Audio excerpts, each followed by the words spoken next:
الحمد لله الذي غرس لنا شجرة طيبة أصلها ثابت وفرعها في السماء، والصلاة والسلام على من الذي بنى لنا بيتا صيتها في الآفاق والأنحاء. أما بعد،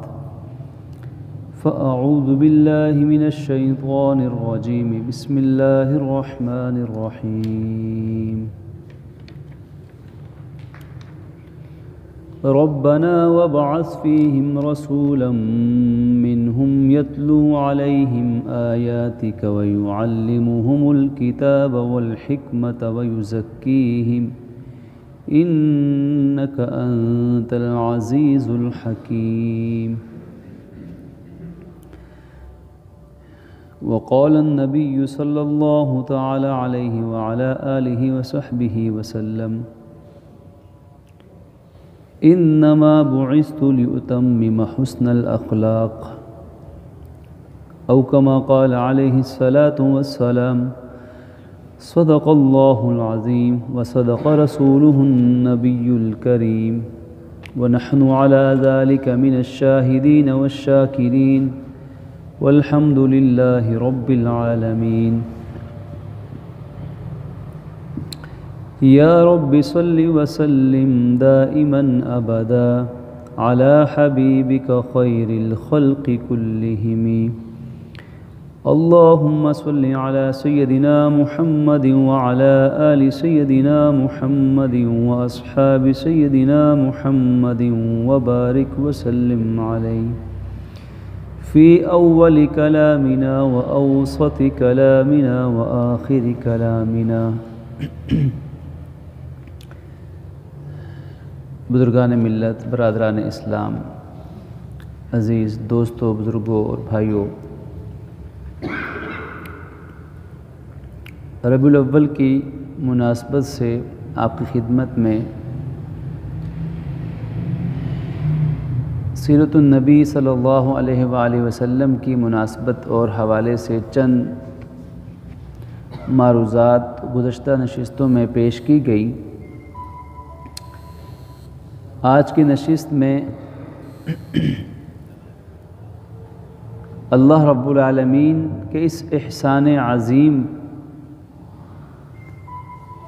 کہ اس نے انسانوں میں اپنے آخری حبیب صلی اللہ علیہ وآلہ وسلم کو آخری نبی اور رسول بنا کر مبعوث کیا، اس ایک احسان کی وجہ سے انسانوں پر کتنے احسانات برسے ہیں. یعنی رسول اکرم صلی اللہ علیہ وآلہ وسلم کے انسانیت پر رہتے دنیا کے انسانوں تک، سارے دنیا کے انسانوں پر کتنے احسانات ہیں. بلا شبہ خالق کا احسان سب سے بڑا ہے. لقد من اللہ، جس ذات نے احسان کیا اور اپنے نبی آخر الزمان صلی اللہ علیہ وسلم کو دنیا کے اندر مبعوث کیا، اور پھر آپ کو وہ کمالات، وہ صفات، وہ مراتب، وہ اخلاق، وہ خوبیوں اور صفات جلیلہ عطا فرمائی. ان صفات میں سے ایک صفت رحمت ہے. وما ارسلناک الا رحمتا للعالمین. رحمت کا تقاضا احسان ہے، رحمت کا تقاضا محبت ہے، رحمت کا تقاضا ہمدردی ہے، رحمت کا تقاضا معافی ہے، درگزر ہے، رحمت کا تقاضا بھلا چاہنا ہے، رحمت کا تقاضا جنت کی طرف لے جانے کی محنت ہے، رحمت کا تقاضا جہنم کی طرف جانے والے کاموں سے بچنے کی محنت ہے، بچانے کی محنت ہے. رحمت کا تقاضا ہے کہ جس پر رحمت کی جائے اس کے لیے دکھوں کو برداشت کیا جائے، اس کے لیے تکلیفوں کو سہا جائے، اس کے لیے اپنے مال و متاع سب کچھ قربان کیا جائے. رحمت کا تقاضا دعا ہے، رحمت کا تقاضا دعوت ہے۔ ہمارے نبی مکرم صلی اللہ علیہ وآلہ وصحبہ وسلم کے احسانات، رحمت کے تقاضوں کو سامنے رکھتے جائیے۔ اللہ عز و جل کے اس ارشاد کی تشریح پڑھتے چلے جائیے کہ آپ کو تمام جہان والوں کے لیے رحمت بنا کر بھیجا گیا ہے۔ ایک حدیث قدسی ہے جس کے الفاظ میں تو محدثین نے کلام کیا ہے کہ الفاظ صحیح کیا ہیں، لیکن مفہوم میں سب کا اتفاق ہے۔ لولاک لما خلقت الافلاق،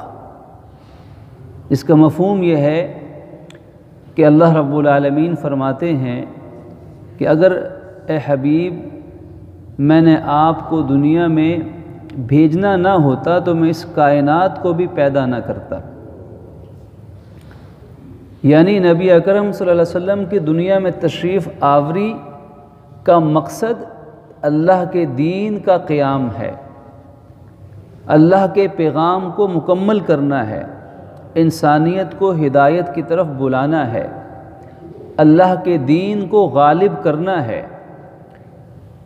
لوگوں کی زبانوں پہ اللہ کا نام لانا ہے۔ تو اس کائنات کی بقا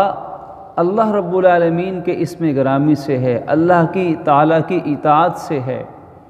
دین سے ہے، اسلام سے ہے، اور اسلام کی بقا کے لیے اللہ نے اپنے حبیب صلی اللہ علیہ وسلم کو دنیا میں مبعوث فرمایا ہے۔ تو اس معنی میں بغیر کسی اختلاف کے امت مسلمہ کا یہ نظریہ اور عقیدہ ہے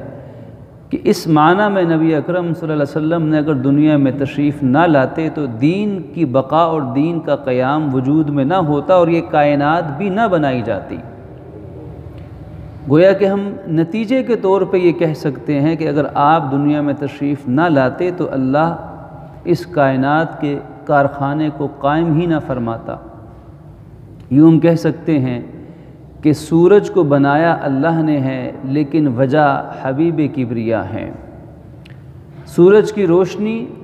عطا کرنے والا خالق ہے، لیکن آج تک بندوں کو اللہ کے نبی کی رحمت کی وجہ سے مل رہی ہے۔ یہ کائنات کا نظام، کائنات کا کارخانہ میں اور آپ یہ سب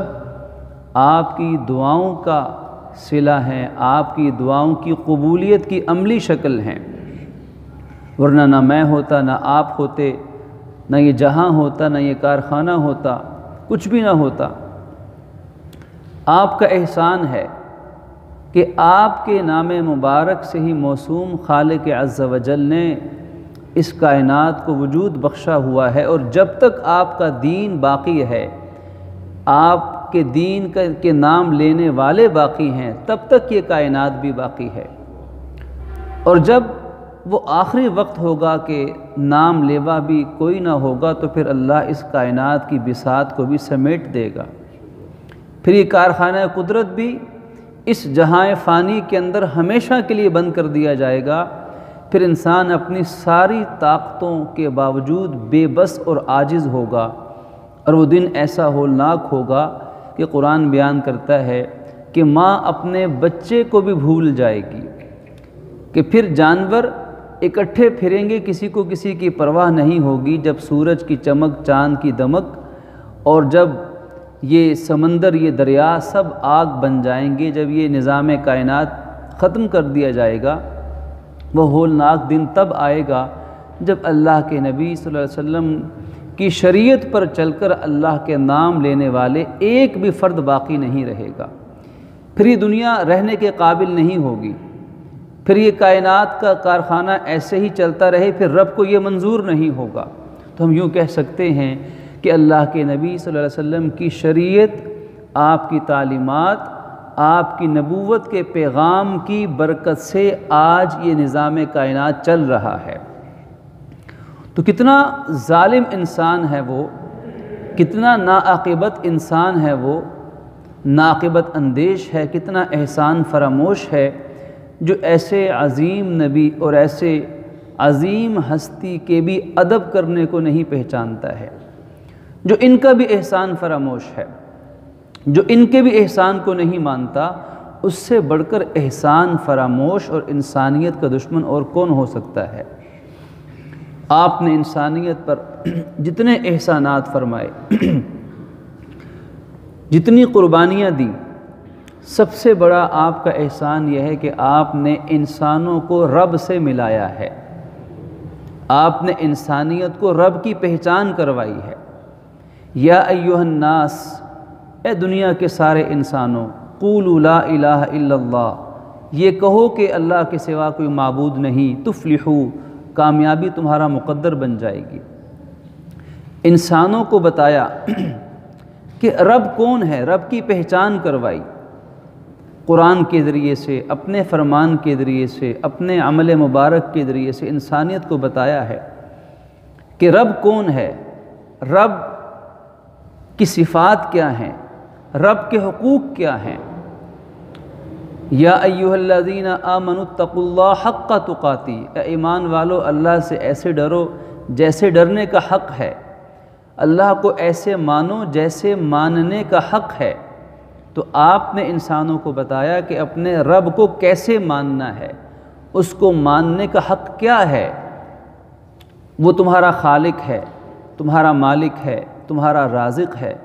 سب سے زیادہ تم سے محبت کرنے والا ہے، سب سے زیادہ احسان، وَإِن تَعُدُّوا نِعْمَةَ اللَّهِ لَا تُحْصُوهَا، سب سے زیادہ تمہاری محبتوں کا مستحق ہے، وَالَّذِينَ آمَنُوا أَشَدُّ حُبًّا لِلَّهِ، سب سے زیادہ عاجزی اسی کی بارگاہ میں پیش کی جائے، یہ اس رب کا حق ہے۔ خالق کی صفات بتائیں، وہ غفار ہے، بے تحاشا بے حساب مغفرت کرنے والا ہے، وہ رزاق ہے، سب سے زیادہ سب کو ہر طرح کا رزق دینے والا ہے، وہ محیی ہے، وہ زندگی کا مالک ہے، وہ ممیت ہے، وہ موت کا مالک ہے، وہ معز ہے، وہ مذل ہے، عزت اور ذلت دینے والا وہ ہے، نفع نقصان کا مالک وہ ہے۔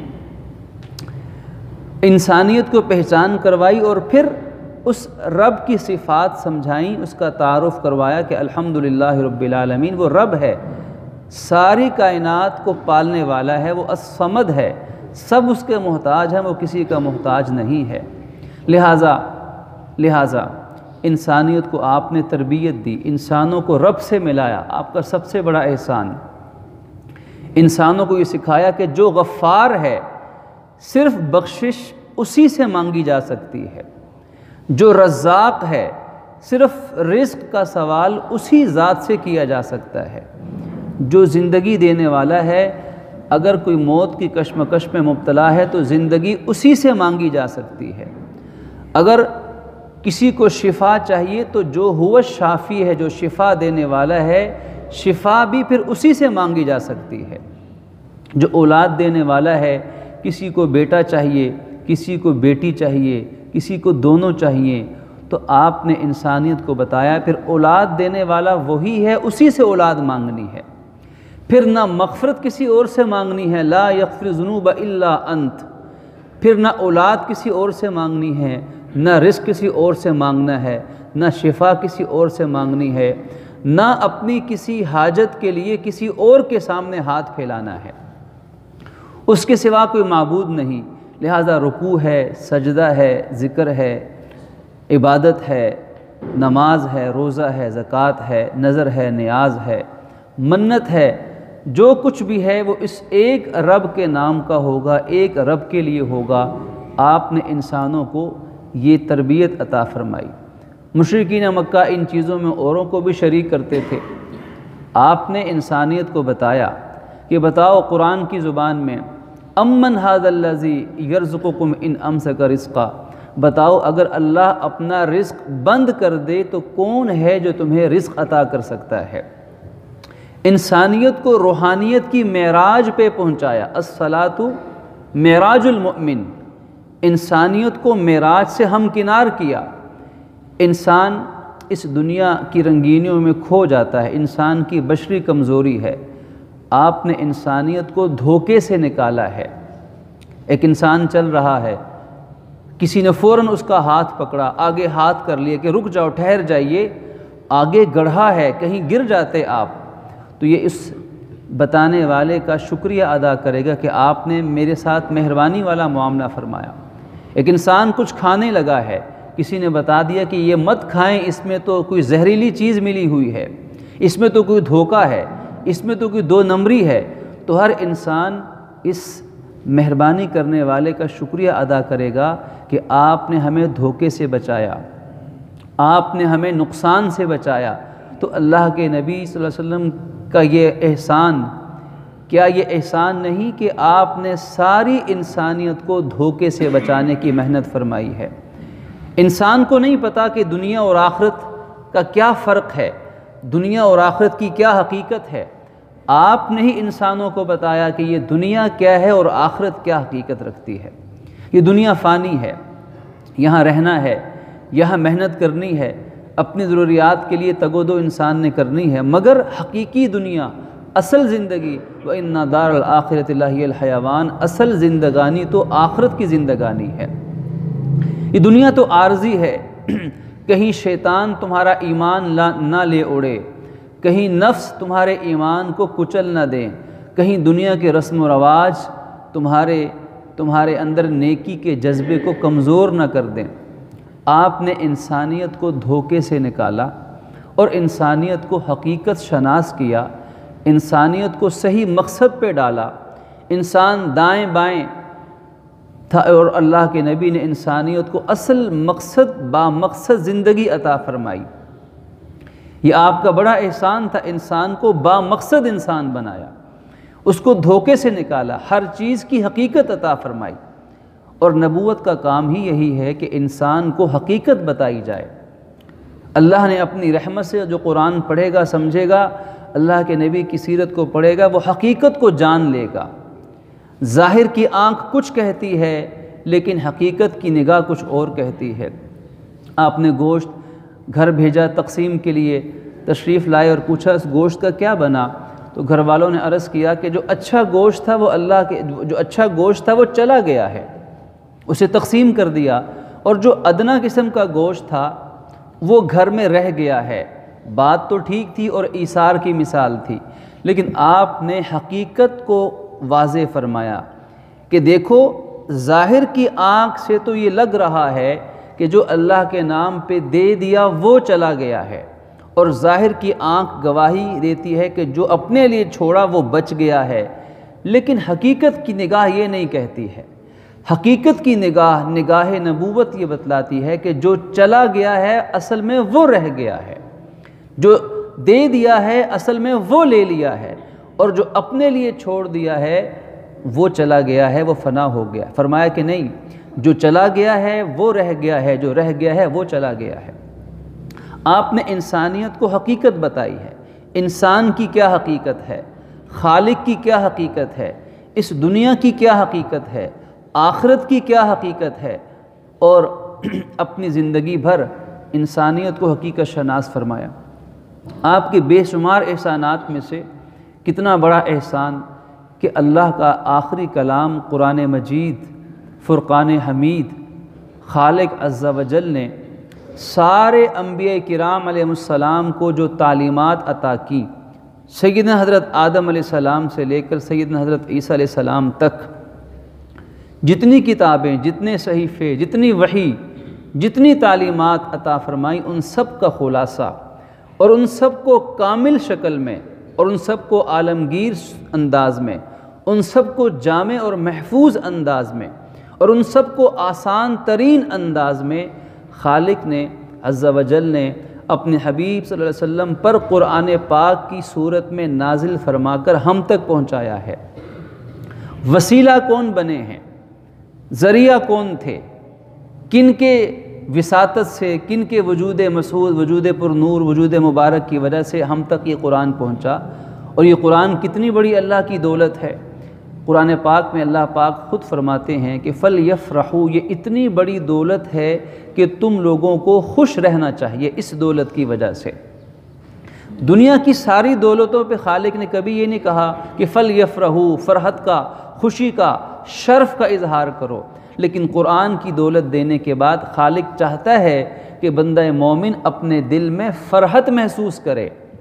بندہ مومن جب قرآن کو سنے تو خوشی محسوس کرے، جب قرآن کو سنے تو شکر ادا کرے، اس لیے کہ یہ اللہ کی بہت بڑی نعمت اور دولت ہے، یہ وہ خزانہ ہے کہ جس قرآن کے خزانے کو دیکھ کر بعض آیتیں اور ایسی صورتیں ایسی ہیں، پورے قرآن کا تو کیا مقام و مرتبہ ہوگا، بعض قرآن پاک کی آیات اور صورتیں ایسی ہیں کہ پروردگار عالم نے اس کائنات کو بنانے سے ہزارہ سال پہلے ان آیات کو اپنے وجود مبارک، اپنے کلام سے ان آیات کو وجود عطا فرما دیا تھا، اور جب فرشتوں نے وہ سنی اور دیکھی تو فرشتے رشک کر اٹھے، سراپائے رشک بن گئے کہ وہ امت کتنی خوش نصیب ہوگی جس امت کو اللہ کا یہ کلام پہنچایا جائے گا۔ تو یہ ہمیں ملا کہاں سے ہے، یہ ہمیں پہنچایا کنہوں نے ہے، اس کلام کو پہنچانے کے لیے پتھر کنہوں نے کھائے ہیں، اس کلام کو آگے منتقل کرنے کے لیے، اس کی دعوت و تبلیغ کے لیے کانٹوں پہ کون چلا ہے، دندان کس کے شہید ہوئے ہیں، اپنے بچوں کی وفات پہ ڈھول کی تھاپ کس نے سنی ہے، دم بریدہ اور اختر اور بے اولاد ہونے کے تانے کس نے سنے ہیں، اپنی اولاد کے جنازے اٹھا اٹھا کر، اپنے صحابہ کرام کی لاشوں پر آنسو بہا بہا کر، ساری قربانیاں دے کر یہ قرآن اگر آج میرے اور آپ کے گھر میں ہے، ہمارے سینوں میں ہے، ہمارے بچے قرآن اگر پڑھتے ہیں، آج ہم قرآن کا ثواب اپنے دنیا سے جانے والوں کے لیے احسان کرتے ہیں، تو یہ سارا احسان ہے اللہ عز و جل کے بعد ہمارے نبی مکرم صلی اللہ علیہ وسلم کی ذات بابرکات کا۔ اتنا بڑا احسان ہے کہ آپ نے رہتی اور صرف یہ احسان مسلمانوں کے لیے نہیں، دنیا کے سارے انسان اس سے رہنمائی لیتے ہیں، اس نے زندگی گزارنے کا، یہدی للتی ہی اقوم، اس نے زندگی گزارنے کا سب سے بہترین طریقہ انسانوں کو بتایا۔ یہ کلام آج ساری دنیا کی سائنسی ترقیات کی بنیاد ہے، وگرنہ تورات، زبور، انجیل اور صحیفے 100 سے زیادہ تو پہلے نازل ہو چکے تھے، پہلے سائنسی ترقی معرض وجود میں کیوں نہ آئی، پہلے انسان کو کیوں نہ یہ پتہ چلا کہ انسان پہلے جن چیزوں کو خدا مانتا تھا پھر انہی کو مسخر کرنا شروع کر دیا، جن دریاؤں کے دیوتا تسلیم کرتا تھا، جن ہواؤں کے دیوتا تسلیم کرتا تھا، پھر اسی انسان نے قرآن کے نزول کے بعد انہی دریاؤں، سمندروں کی تہوں میں محلات تعمیر کیے، انہیں مسخر کیا، اور انہی ہواؤں کے دوش پر آسمان میں اڑنے لگا، انہی ہواؤں کو، فضاؤں کو، خلاؤں کو انسان نے مسخر کیا، تو اس قرآن پاک کی برکت سے یہ علم کا وہ سرچشمہ اللہ کے نبی کی رحمت اور آپ کی وساطت سے امت تک پہنچا ہے۔ یہ احسان بہت بڑا ہے جس کا شکر ادا نہیں کیا جا سکتا۔ آپ نے انسانی معاشرے پر احسانات جو عطا فرمائے، تفصیلات ہیں لیکن چند اشارہ جات ہیں، انسانی معاشرے پر آپ نے جو احسانات فرمائے، انسانیت کی حالت ایک تڑپتی ہوئی لاش جیسی تھی، انسانیت کا مقام انسانیت سے گر کر حیوانیت سے بھی پرلے درجے نیچے گر چکا تھا۔ آپ نے انسانیت کو، انسان کو بتایا کہ تم کوئی گری پڑی چیز نہیں ہو، تم تو اشرف المخلوقات ہو۔ آپ نے انسان کو انسان کا مقام باور کروایا کہ انسانیت سب خدائی کے بعد انسانیت کا مقام و مرتبہ ہے۔ مشرکین مکہ انسان کو اللہ کی بدترین مخلوق سمجھتے تھے کہ انسان گناہ کرتا ہے، انسان تو بڑا بدترین مخلوق ہے، معاذ اللہ، انسان تو اتنا گنہگار ہے، وہ تو رب سے کبھی بات چیت نہیں کر سکتا، رب سے کبھی براہ راست مانگ نہیں سکتا، رب تو کبھی اس کی براہ راست سنے گا نہیں۔ اللہ کے نبی نے فرمایا قرآن پاک کی زبان میں وَلَقَدْ كَرَّمْنَا بَنِي آدم، ہم نے اولاد آدم کو عزت عطا کی ہے، لَقَدْ خَلَقْنَا الْإِنسَانَ فِي أَحْسَنِ تَقْوِيمٍ، ہم نے انسان کو سب سے بہترین تخلیق میں پیدا کیا، اور فرمایا وَفِي أَنفُسِكُمْ أَفَلَا تُبْصِرُونَ، اے حضرت انسان ذرا اپنے وجود میں غور و فکر کر، تجھے اللہ کی قدرت کی کرشمہ سازیاں نظر آنا شروع ہو جائیں گی۔ آج کی میڈیکل سائنس حیران ہے، آج کی سائنس ورطہ حیرت میں ڈوبی ہوئی ہے، صرف انسان کے وجود پر تحقیق کر کے کہ انسان کا وجود ظاہر کیا ہے، باطن کیا ہے، ایک ایک سانس، ایک ایک دھڑکن، ایک ایک خون کا قطرہ، ایک ایک انسانی جسم کا دماغ اور جسم کا سسٹم، یہ نظام، یہ کسی عظیم ذات کا پیدا کردہ ہے۔ اس وقت سائنس نہ تھی، تحقیقات نہ تھے، لیبارٹریز نہ تھی، جدید ذرائع نہ تھے، اللہ کے نبی نے اللہ سے وحی لے کر انسانوں کو بتایا کہ انسان کوئی معمولی چیز نہیں ہے، انسان اگر ارادہ کرے، انسان اگر عزم کرے تو کائنات کی خالق کے بعد سب سے بہترین مخلوق ہے، انسان مسجود ملائکہ ہے۔ اگر انسان اپنے مقام کو پہچان لے تو فرشتے بھی انسان کو سجدہ کرنے لگ جائیں۔ آپ نے انسانی معاشرے پر احسان فرمایا، انسانی معاشرے کے کمزور طبقات کو آپ نے مضبوط بنایا۔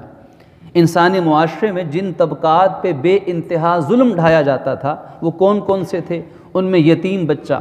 یتیم معصوم بچہ یا بچی، باپ کا سایہ سر سے اٹھ گیا، اب یہ بچہ ظلم کا نشانہ ہے۔ اب معاشرے کے ظلم کے تیر اس بچی پہ چلنا شروع ہو جاتے تھے،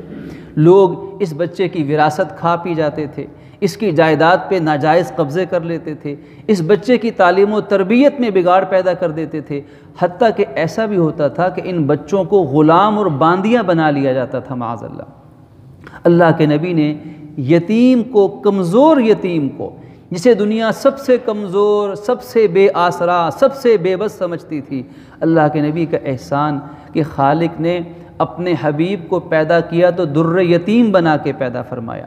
تاکہ انسانیت کو پتہ چلے کہ یتیم کون ہے اللہ کی نگاہ میں۔ اور پھر آپ سارے دنیا کے یتیموں کے آپ ملجا اور مأویٰ بنے ہیں، آپ کفیل بنے ہیں۔ ایک حدیث مبارک یتیم کی پرورش اور یتیم کا مقام سمجھنے کے لیے کافی ہے، فرمایا انا وکافل الیتیم فی الجنۃ ھکذا، کہ میں اور یتیم کی کفالت کرنے والا، یعنی یتیم پر دست شفقت رکھنے والا، فرمایا کہ میں اور یتیم جنت میں ان دو انگلیاں